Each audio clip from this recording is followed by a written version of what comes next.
Hello and welcome.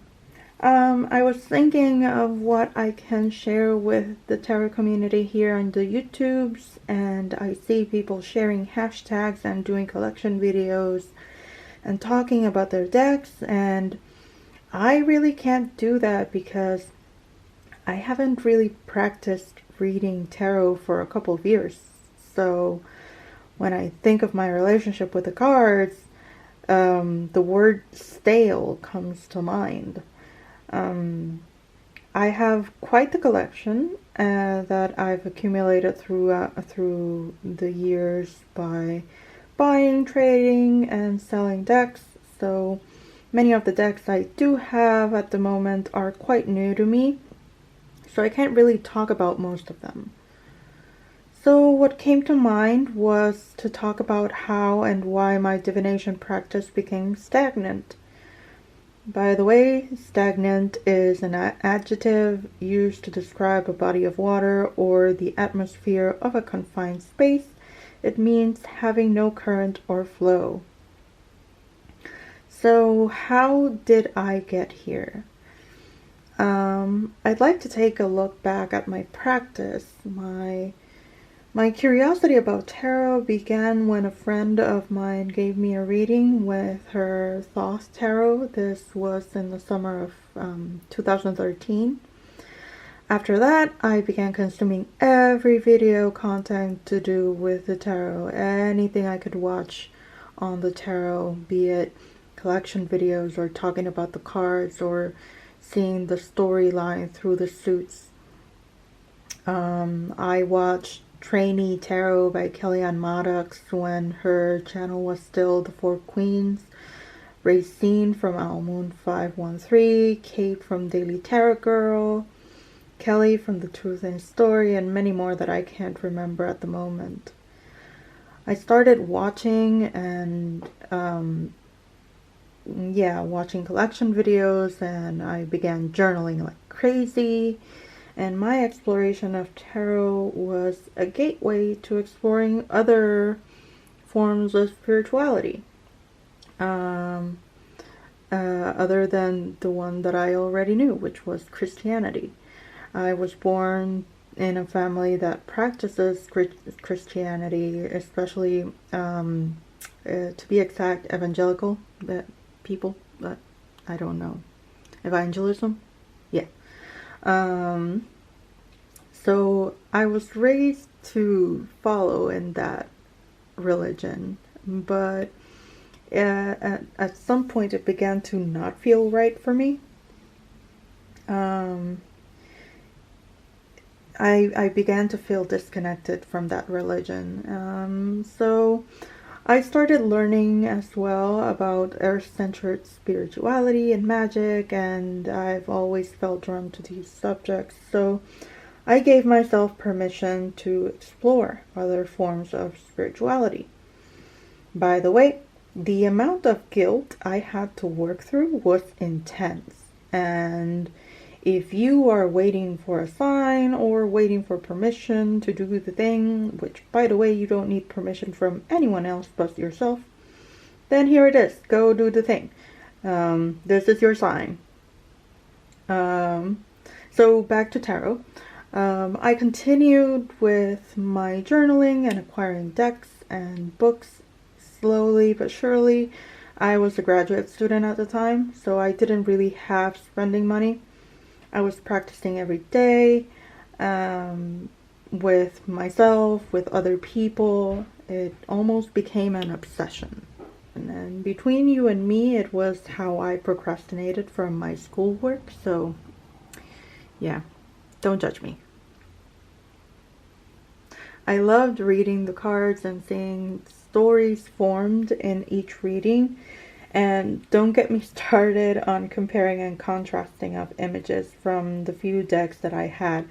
It reminded me of being back at art history classes and looking at different paintings by different artists and just seeing the story within the image, and then how each different image forms into a different storyline and how many possibilities with 78 cards. mind blown. Um, so I started craving community and having conversations with people who shared my interest and making friends. And it was all going super well. At that point, this was back in 2015, 2016, I think. And it went steady. It went nice for a few years. And then I graduate, and drama happens in the community, which I don't really remember all the details anymore. I might be TMI, but I had a decline in my mental health and was in an unstable financial situation, which just means I was between jobs and at some point unemployed, and just not fun stuff to deal with. So I did keep trying to continue my practice, but at some point things became about acquiring instead of learning and practicing. And after backing some decks on Kickstarter in 2019, I stopped. I stopped shuffling, reading. I put away my cards, out of sight, out of mind, and I received the Kickstarter and pre-ordered decks and looked through them and tried a reading or two, but then put them away.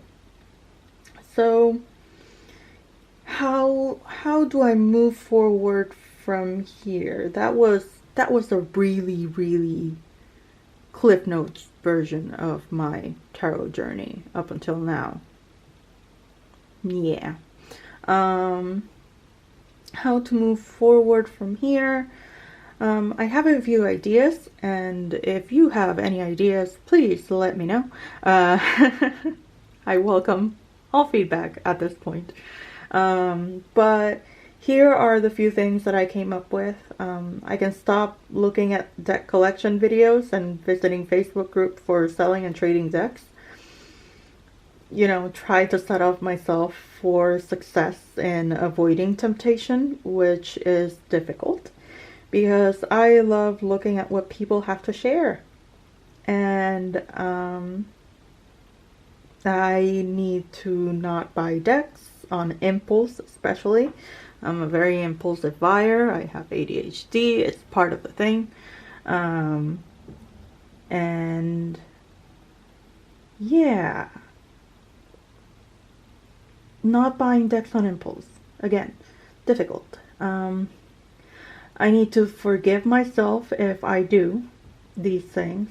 I need to try to reconnect with the tarot as a system. Journal, work with the decks that I have. Something I'm realizing is that, sorry, I may be bored with the tarot system. I don't know. This is just me spitballing. But I know the cards and their meanings, and maybe I've grown tired of the Rider-Waite-Smith system. I don't know. Maybe this is a sign for me to try learning Thoth. That means buying more decks and books and, things that I'm trying to avoid. I'm also kind of in the mood for oracle decks, so I might try a little deviation from any sort of system for a while. And I've already broken, well, done one of the things that I should not do, which is buy decks on impulse, because Christmas is coming up and I wanted to treat myself. But yes, again, don't judge me. So yeah. I can obsessively learn tarot for like 6 years and then completely leave the subject and not read for a while and just be like total blackout hiatus It's, I think it has something to do with my ADHD, but that's beside the point. I also want to have conversations with people again. I want to try YouTube to sort of build a little community if possible. If you like to join me, I'm in the slow process of making a tarot deck, mainly with watercolor paints. And I've recorded a couple of process videos on a few major arcana cards. Anyways, I guess that the important bit with this process is to be able to, again, forgive myself and be gentle with myself if and when I give in to the temptation of looking at collection videos, or if I end up buying a deck. But yeah, I just wanted to share my experience in case it resonates with some of you, and to say that it's okay if you don't touch your cards for days, weeks, months, or years. So yeah, until next time, bye bye.